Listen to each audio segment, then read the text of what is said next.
അപ്പോൾ എല്ലാവർക്കും പ്രിൻസിൻ്റെ ഒരു പുതിയൊരു വീഡിയോയിലേക്ക് സ്വാഗതം. സോ ഇന്നത്തെ വീഡിയോ നമ്മൾ ചെയ്യാൻ വേണ്ടി പോകുന്ന ഒരു യൂസ്ഫുൾ ആയിട്ടൊരു പ്രൊഡക്റ്റ് തന്നെയാണ്. അപ്പോൾ ഇതെന്ന് പറഞ്ഞിട്ടുണ്ടെങ്കിൽ നമ്മുടെ വൈഫൈ റൗട്ടറിനൊക്കെ വേണ്ടിയിട്ടുള്ള ഒരു UPS ആണ്. അതെ, അപ്പോൾ ഈ ഒരു ചെറിയൊരു പാക്കറ്റിലുള്ള ഒരു UPSൻ്റെ ഉപയോഗം എന്താണെന്ന് വെച്ചിട്ടുണ്ടെങ്കിൽ നിങ്ങളുടെ വീട്ടിലെ ഇൻവേർട്ടർ അങ്ങനെയുള്ള കാര്യങ്ങളൊന്നും നിങ്ങളുടെ വൈഫൈ റൗട്ടറിന് മിക്കവാറും ഉണ്ടാവില്ല. ഇനി ഉണ്ടെന്നുണ്ടെങ്കിൽ നിങ്ങൾ ഈ വീഡിയോ കാണേണ്ട ആവശ്യമില്ല, കാര്യം നിങ്ങൾക്ക് ഇത് യൂസ്ഫുൾ ആവില്ല. എൻ്റെ കേസിലും ഉണ്ട്. എന്നാലും ഞാൻ ആലോചിച്ചപ്പോൾ ഒത്തിരി അത്യാവശ്യം യൂസ്ഫുൾ ആയിട്ടുള്ളൊരു സാധനമായിട്ട് തോന്നി. അപ്പോൾ നിങ്ങൾക്ക് കറണ്ട് പോകുമ്പോഴും കാര്യങ്ങളൊക്കെ നിങ്ങൾക്ക് നെറ്റിന് പ്രശ്നങ്ങൾ വരാതിരിക്കാൻ വേണ്ടിയിട്ടുള്ള ഒരു ഇതാണ്. അതായത് ഏകദേശം നമുക്ക് ബാക്കപ്പ് പറയുന്നത് 4 മണിക്കൂറോളം. അപ്പോൾ നമുക്ക് കറണ്ട് പോയാലും 4 മണിക്കൂറോളം നമ്മുടെ റൗട്ടർ വർക്ക് ചെയ്യും. അതായത് 4 മണിക്കൂറോളം നമുക്ക് നെറ്റ് കിട്ടും. അപ്പോൾ ഇൻ കേസ് നിങ്ങൾ വർക്ക് ചെയ്യണേണ് അല്ലെങ്കിൽ വല്ല മീറ്റിങ്ങിലാണ്, സ്കൂളൊക്കെ ഇപ്പോൾ ഓൾമോസ്റ്റ് ഓഫ്ലൈനായി, എന്നാലും ഇപ്പോൾ ഓൺലൈനായിട്ട് എന്തെങ്കിലും പരിപാടികളൊക്കെ ഉണ്ടാവും. അപ്പോൾ അങ്ങനെയുള്ള സമയങ്ങളിൽ നമുക്ക് നെറ്റ് ഇൻറ്ററപ്ഷൻ വരാതെ നമുക്ക് ഉപയോഗിക്കാൻ വേണ്ടി പറ്റും. നമ്മുടെ സിസ്റ്റത്തിനൊക്കെ ഉള്ള പോലെ തന്നെ UPS പോലെ തന്നെ. പക്ഷേ ഇതിൻ്റെ കേസിൽ നമുക്ക് 3 മണിക്കൂർ 4 മണിക്കൂർ അടുത്ത് പവർ കിട്ടുമെന്നാണ് പറയുന്നത്. അപ്പോൾ ഇത് ഓക്ടർ ബ്രാൻഡിൻ്റെയാണ്. അപ്പോൾ ഇതെന്ന് പറഞ്ഞിട്ടുണ്ടെങ്കിൽ 12 വോൾട്ടിൽ വർക്ക് ചെയ്യുന്ന ഒരു മിനി UPS ആണ്. സോ ഇതിൻ്റെ പ്രൈസ് ഡീറ്റെയിൽസ് എന്തായാലും ഞാൻ പറയാം. ഇത് മേടിക്കുന്ന സമയത്ത് എനിക്ക് തോന്നുന്നു 898 സംതിങ് എന്തോ ആയിരുന്നു ഉള്ളത്. ഞാൻ എന്തായാലും ലിങ്ക് എന്തായാലും ഞാൻ ഇട്ടേക്കാം. ഇപ്പോൾ അവൈലബിൾ ആണോ എന്നറിയില്ല. ഇപ്പോൾ ഞാൻ കുറച്ച് ചേർത്ത് നോക്കിയപ്പോഴത്തേക്കും തന്നെ അൺഅവൈലബിൾ ആയിട്ട് കണ്ടു.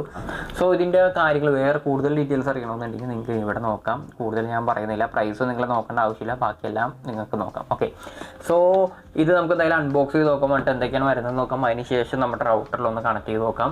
അപ്പോൾ ഈ ഒരു വീഡിയോയിൽ ശരിക്കും പറഞ്ഞാൽ അൺബോക്സിങ് ഒരു ക്വിക്ക് ലുക്ക് മാത്രമേ ഉണ്ടാവുള്ളൂ. അടുത്തൊരു വീഡിയോയിൽ ഞാൻ ഒരാഴ്ചയായിട്ട് ഉപയോഗിച്ചിട്ട് എത്രത്തോളം ഓക്കെയാണ് വർക്കിംഗ് ആണെന്നൊക്കെ പറയാം. ഓക്കെ, അപ്പോൾ നമുക്ക് എന്തായാലും ഇതൊന്ന് അൺബോക്സ് ചെയ്യാം. അൺബോക്സ് ചെയ്യാന്ന് പറഞ്ഞിട്ടുണ്ടെങ്കിൽ ഒരു റാപ്പ് ഉണ്ട് ഇതിനകത്ത്. ഒരു പ്ലാസ്റ്റിക് റാപ്പിലാണ് ഇത് വരുന്നത്. ഓക്കെ, അപ്പോൾ നമുക്ക് എന്തായാലും ഇതൊന്ന് പൊട്ടിക്കാം.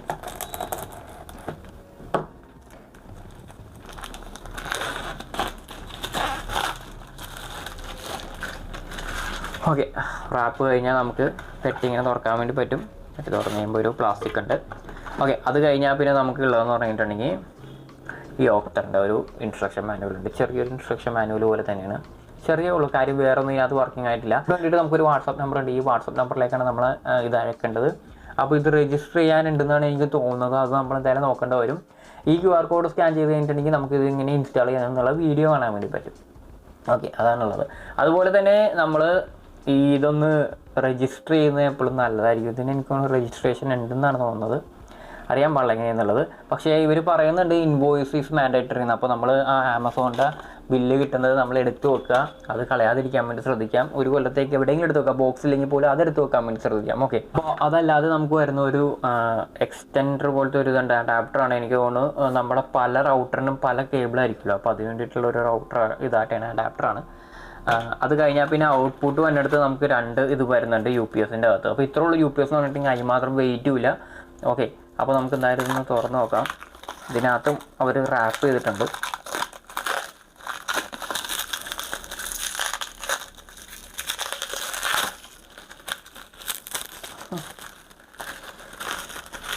ആയോ ഇരുന്ന് റാപ്പ് ചെയ്ത് കളിച്ചിട്ടുണ്ടെന്ന് തോന്നുന്നു. ഓക്കെ, അപ്പോൾ ഇതാണ് നമ്മുടെ UPS ഇങ്ങനെയാണ് വരുന്നത്. ഓക്കെ, അപ്പോൾ ഇത്ര ഉള്ളൂ സാധനം എന്ന് പറഞ്ഞിട്ടുണ്ടെങ്കിൽ. അപ്പോൾ ഇതിൻ്റെ നമുക്ക് ഇവിടെ നോക്കി കഴിഞ്ഞിട്ട് അറിയാൻ പറ്റും 12 വോൾട്ടാണ് DC എന്ന് പറയുന്നത്. അപ്പോൾ നിങ്ങളുടെ റൗട്ടർ എത്ര വോൾട്ടിലാണ് വർക്ക് ചെയ്യുന്നത് എന്നുള്ളത് നിങ്ങളുടെ റൗട്ടറിൻ്റെ താഴെ നമുക്ക് ഇതിൻ്റെ ഡീറ്റെയിൽസ് കാര്യങ്ങളുണ്ടാവും, റൗട്ടറിൻ്റെ എന്തൊക്കെയാണെന്നുള്ളത്. അപ്പോൾ അതിനകത്ത് പറഞ്ഞിട്ടുണ്ടാവും 12 വോൾട്ട്. മിക്ക റൗട്ടറുകളും 12 വോൾട്ട് 1.5 അല്ലെങ്കിൽ 2 ആമ്പ് വരെയാണ്. അപ്പോൾ 2 ആമ്പ് വരെയുള്ള റൗട്ടറുകൾക്ക് ഉപയോഗിക്കാൻ വേണ്ടി പറ്റും 12 വോൾട്ടിൻ്റെ ഈ സാധനം. അപ്പോൾ ഈ സ്റ്റിക്കർ എന്തായാലും നമുക്ക് പൊളിച്ച് കളയുന്നില്ല. അപ്പോൾ ഇതാണ് നമ്മുടെ ഇതിലേക്ക് വരുന്നത്, റൗട്ടറിലേക്ക് നമ്മൾ കണക്ട് ചെയ്യേണ്ടത്. അപ്പോൾ ചെയ്യേണ്ട ഇൻസ്റ്റാളേഷൻ ഞാൻ പറഞ്ഞുതരാം ശരിക്കും പറഞ്ഞിട്ടുണ്ടെങ്കിൽ. ഓക്കെ, അപ്പോൾ നമ്മൾ ചെയ്യേണ്ടത് ശരിക്കും പറഞ്ഞിട്ടുണ്ടെങ്കിൽ നമ്മുടെ റൗട്ടറിലേക്ക് വരുന്ന പവർ പോയിൻ്റ് ഉണ്ടല്ലോ, പവർ പ്ലഗ്, അതായത് ആ 12 വോൾട്ടിൻ്റെ DC പ്ലഗ്, അത് നമ്മൾ എടുത്തിട്ടും നമ്മുടെ ഈ റൗട്ടറിൻ്റെ ഇതിലേക്ക്, അതായത് ഈ UPSൻ്റെ ഇതിലേക്ക് കണക്ട് ചെയ്യണം. UPSൻ്റെ ഇതിൽ നിന്ന് വരുന്ന ഈ ഒരു പോയിൻ്റ് ഉണ്ടല്ലോ, അതായിരിക്കും നമ്മുടെ റൗട്ടറിലേക്ക് പോകുന്നത്. അപ്പോൾ ഇതൊരു ഇൻ്റർമീഡിയറ്റ് ആയിട്ട് വർക്ക് ചെയ്യും. അതുപോലെ തന്നെ ഇവിടെ ഒരു ഓൺ ഓഫ് സ്വിച്ച് ഉണ്ട്, ഓൺ ചെയ്തിട്ടുണ്ട് വരും. നമ്മൾ ചാർജ് ചെയ്യാൻ ടൈമിലൊക്കെ ഓൺ ചെയ്തിട്ടുണ്ട് വരും. അതുപോലെ തന്നെ ഇതിനകത്ത് ഓവർ ചാർജ് പ്രൊട്ടക്ഷനും കാര്യങ്ങളൊക്കെ ഉണ്ടെന്നാണ് പറയുന്നത്. സർജ് പ്രൊട്ടക്ഷനൊക്കെ ഉണ്ടെന്നാണ് പറയുന്നത്. എത്രത്തോളം വർക്ക് ചെയ്യും എന്നുള്ളത് നമുക്ക് യൂസ് ചെയ്ത് നോക്കിയാൽ അറിയാൻ പറ്റുള്ളൂ. അപ്പോൾ ഞാൻ എന്തായാലും ഒന്ന് കണക്ട് ചെയ്തിട്ട് നിങ്ങളെ കാണിച്ചു തരാം. ഓക്കെ ഗൈസ്, അപ്പോൾ നമ്മളിപ്പോൾ ഇതിനെ ഒരു 10-25 മിനിറ്റ് ആയിട്ട് ഇപ്പോൾ നമ്മൾ ഓൺ ചെയ്തിട്ടിരിക്കുന്നതാണ്. അപ്പോൾ നിങ്ങൾക്ക് അറിയാൻ വേണ്ടി പറ്റും ബ്ലൂ ലൈറ്റ് ഇവിടെ കത്തുന്നുണ്ട്. അതുപോലെ തന്നെ നമ്മുടെ വൈഫൈ ഇപ്പോൾ വർക്കിംഗ് ആണ്. ഓബിയസ്ലി നമ്മുടെ റൗട്ടറിലേക്ക് വരുന്ന നോർമൽ DC പ്ലഗ് ഉണ്ടല്ലോ, അതിപ്പോൾ ഓണാണ്. അപ്പോൾ നമുക്ക് എന്തായാലും അത് നമുക്ക് ഇവിടെ നിന്ന് ഡിസ്കണക്ട് ചെയ്തിട്ടേക്കാം. അപ്പോൾ നമ്മൾ എന്തായാലും ഇതിനെ ഒന്ന് ഡിസ്കണക്ട് ചെയ്തിട്ടാണ് എന്നിട്ട് നോക്കാം നമുക്ക് വർക്ക് ചെയ്യുമെന്നുള്ളത്. ഓക്കെ, അപ്പോൾ ഇപ്പോഴും വർക്ക് ചെയ്യുന്നുണ്ട്. അപ്പോൾ അതിനർത്ഥം UPS ഇപ്പോഴും വർക്ക് ചെയ്യുന്നുണ്ട് എന്നുള്ളതാണ്. അപ്പോൾ നമുക്ക് എന്തായാലും ഒന്ന് ഫോൺ എടുത്തിട്ട് നോക്കാം നെറ്റ് ഇപ്പോഴും കിട്ടുന്നുണ്ടോ ഇല്ലയോ എന്നുള്ള എന്തെങ്കിലും ഇഷ്യൂസ് ഉണ്ടോ എന്നുള്ളത് നമുക്ക് ഇപ്പോൾ അറിയാൻ വേണ്ടി പറ്റും. ഓക്കെ, അപ്പോൾ നമ്മുടെ നെറ്റ് ഇപ്പോൾ ഓൾറെഡി കണക്റ്റഡ് ആണ്, വേറെ ഇഷ്യൂസ് ഒന്നുമില്ല. 4G 2.4Gയും 5G ഒക്കെ ഇപ്പോൾ കണക്റ്റഡായിട്ട് കാണിക്കുന്നുണ്ട്, വേറെ ഇഷ്യൂസ് ഒന്നുമില്ല. അപ്പോൾ എന്തായാലും ഇത് വർക്ക് ചെയ്യുന്നുണ്ട്. അപ്പോൾ എത്രത്തോളം വർക്ക് ചെയ്യുന്നുണ്ട് എന്നൊക്കെയുള്ളത് നമുക്ക് എന്തായാലും ടെസ്റ്റ് ചെയ്ത് നോക്കാം. അപ്പോൾ ഇതിൻ്റെ ഒരു കംപ്ലീറ്റ് റിവ്യൂ ആയിട്ട് ഞാൻ നെക്സ്റ്റ് വീക്ക് വരാം. അതുവരത്തേക്കും ബൈ.